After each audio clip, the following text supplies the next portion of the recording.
অনেকের মনে একটি প্রশ্ন আসে, জান্নাতের হুর কেমন হবে? কুরআন ও সহিহ হাদিসে আল্লাহ তাআলা জান্নাতের হুরদের সম্পর্কে কিছু বৈশিষ্ট্য আমাদের জানিয়েছেন। কিন্তু মনে রাখতে হবে, দুনিয়ার কোনো কিছুর সাথে জান্নাতের তুলনা পুরোপুরি মিলবে না।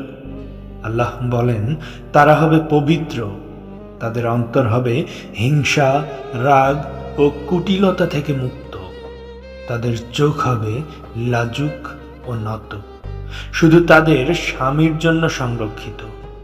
হাদিসে এসেছে, জান্নাতের হুরদের সৌন্দর্য হবে এমন, যদি তারা দুনিয়ার আকাশে উঁকি দেয় তাহলে সূর্যের আলো পর্যন্ত ম্লান হয়ে যাবে।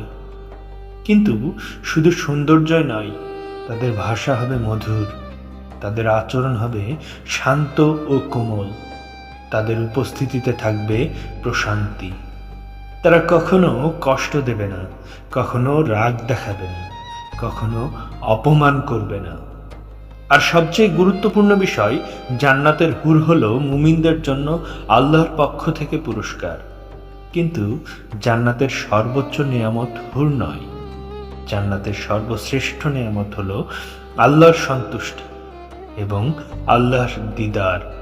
তাই ইসলাম আমাদের শেখায়, হুরের বর্ণনা আমাদের উৎসাহ দেওয়ার জন্য, কিন্তু লক্ষ্য হওয়া উচিত আল্লাহকে সন্তুষ্ট করা। যে ব্যক্তি দুনিয়ায় নিজের নফসকে সংযত রাখে, চোখ ও মনকে হারাম থেকে বাঁচায়, তাকেই আল্লাহ দান করবেন এমন নিয়ামত যা কোনো চোখ দেখেনি, কোনো কান শোনেনি, কোনো কল্পনাতেও আসেনি।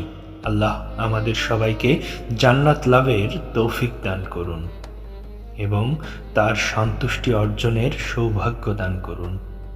আমিন।